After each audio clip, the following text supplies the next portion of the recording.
চনৰ পৰা 2023 চনৰ এই সময়ছোৱাত যিসকল বিদেশীয়ে নিজৰ নাম ভোটাৰ তালিকাত সন্নিৱিষ্ট কৰিবৰ কাৰণে আবেদন কৰিলে তেওঁলোকক আঁতৰাই পেলাই সমষ্টি পুনৰ্নিৰ্ধাৰণ হোৱা নাই।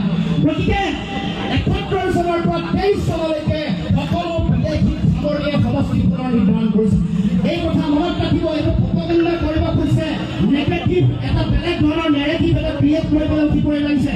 গতিকে ৰাইজ, আমি সকলোৱে এই ষড়যন্ত্ৰৰ পৰা আমি সকলোৱে সাৱধানে থাকিব লাগিব। ইয়াৰ মূৰটোৰ দাৱত দিব লাগিব। ইয়াৰ সম্পূৰ্ণ কাউণ্টাৰ দিবলৈ আপোনালোকে সকলোৱে যুক্তিৰে সাজু হৈ থাকক। সকলোৱে এই কথাবোৰৰ উত্তৰ দিব লাগিব।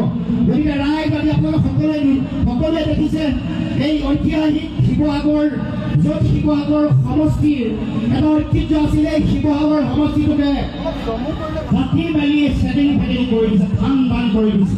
শিৱসাগৰ জিলাত খিলঞ্জীয়া ৰাজ্যটিত শিৱসাগৰ জিলাৰ এটা সমষ্টি কাটি দিয়া হ'ল। খিলঞ্জীয়া মানুহে ভৰি থকা ডিব্ৰুগড় সমষ্টিৰ এটা সমষ্টি নাইকিয়া কৰি দিয়া হ'ল। য'ত যি শিৱসাগৰ সমষ্টিত 68% আহোম জনগোষ্ঠীৰ মানুহ আছিল। আহোম জনগোষ্ঠীৰ মানুহৰ সংখ্যা কাটি 27% নমাই দিয়া হ'ল। যি ডিব্ৰুগড় লাহোৱাল সমষ্টিত মটক জনগোষ্ঠীৰ আধিপত্য থকা সমষ্টি হিচাপে সকলোৱে জানে, সেই মটক জনগোষ্ঠীৰ আধিপত্য থকা লাহোৱাল সমষ্টিটো নিষেধ কৰি দিয়া হ'ল। অৰ্থাৎ লক্ষ্য কি? লক্ষ্য খিলঞ্জীয়া মানুহ, লক্ষ্য ভূমিপুত্ৰ অসমীয়া মানুহ।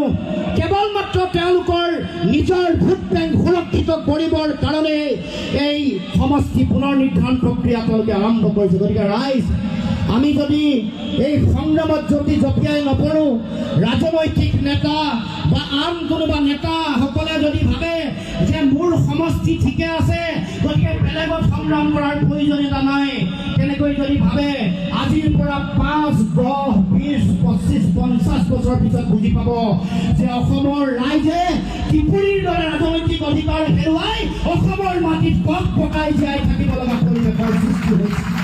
আৰু তেতিয়া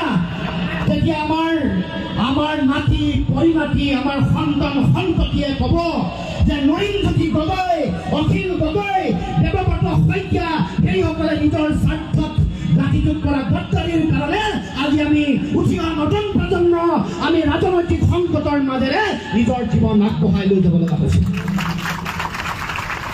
গতিকে ৰাইজ, এই সংগ্ৰাম কেৱল মাত্ৰ শিৱসাগৰ সমষ্টিকেন্দ্ৰিক নহয়, এই সংগ্ৰাম কেৱল মাত্ৰ আমগুৰি সমষ্টিকেন্দ্ৰিক নহয়, এই সংগ্ৰাম কেৱল মাত্ৰ লাহোৱাল সমষ্টিকেন্দ্ৰিক নহয়, এয়া অসমৰ মানুহৰ অস্তিত্ব, অসমৰ মানুহৰ ভৱিষ্যতৰ কাৰণে কৰা এই সংগ্ৰাম।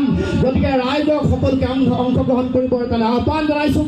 আমি সকলো বিৰোধী ৰাজনৈতিক দল একত্ৰিত হৈছোঁ আৰু আজি প্ৰথম কাৰ্যসূচী ঐতিহাসিক অসমীয়া মানুহৰ স্বাভিমানৰ প্ৰতীক শিৱসাগৰ, য'ৰ পৰা অসমীয়া জাতি গঠন প্ৰক্ৰিয়া আৰম্ভ হৈছিল ৰাজনৈতিকভাৱে, সেই স্থানৰ পৰাই আমি ৰজাঘৰক যি ষড়যন্ত্ৰ কৰিছে তেওঁক হৰাই দিব খুজিছোঁ যে তেওঁলোকে অসমৰ মানুহৰ ৰাজনৈতিক ভৱিষ্যত নিষেধ কৰাৰ যি ষড়যন্ত্ৰ আৰম্ভ কৰিছে, এই ষড়যন্ত্ৰ কোনো কাৰণতে আমি টিকিবলৈ নিদিওঁ। অসমৰ খিলঞ্জীয়া মানুহে কেতিয়াও কোনো কাৰণতে এই তেওঁলোকৰ ষড়যন্ত্ৰ কেতিয়াও হ'বলৈ বাট মুকলি কৰি নিদিয়ে। গতিকে আহক ৰাইজ, শিৱসাগৰবাসী ৰাইজৰ লগে লগে সমগ্ৰ অসমবাসী ৰাইজক আমি আজি এই সংগ্ৰামৰ থলীৰ পৰা আহ্বান জনাইছোঁ। আগন্তুক দিনসমূহত কোনেও যাতে শুই বহি নাথাকে, আমাৰ অসমৰ ভৱিষ্যত সুৰক্ষিত কৰিবৰ কাৰণে আমি প্ৰত্যেকেই এই জাতীয় সংগ্ৰামত আহক, আমি সকলোৱে অংশগ্ৰহণ কৰোঁ। কোনোবা দুটা এটা জাতি জনগোষ্ঠী বুলি নহয়, অসমৰ প্ৰতিটো জাতি জনগোষ্ঠীয়ে সংকটত পৰিছে। কেৱল মাত্ৰ এই সমষ্টি পুনৰ্নিৰ্ধাৰণৰ যোগেদি তেওঁলোকে হিন্দু মুছলমান সাম্প্ৰদায়িক লক্ষ্য ৰাজনৈতিক উদ্দেশ্য লৈ সমগ্ৰ প্ৰক্ৰিয়া তেওঁলোকে আৰম্ভ কৰিছে।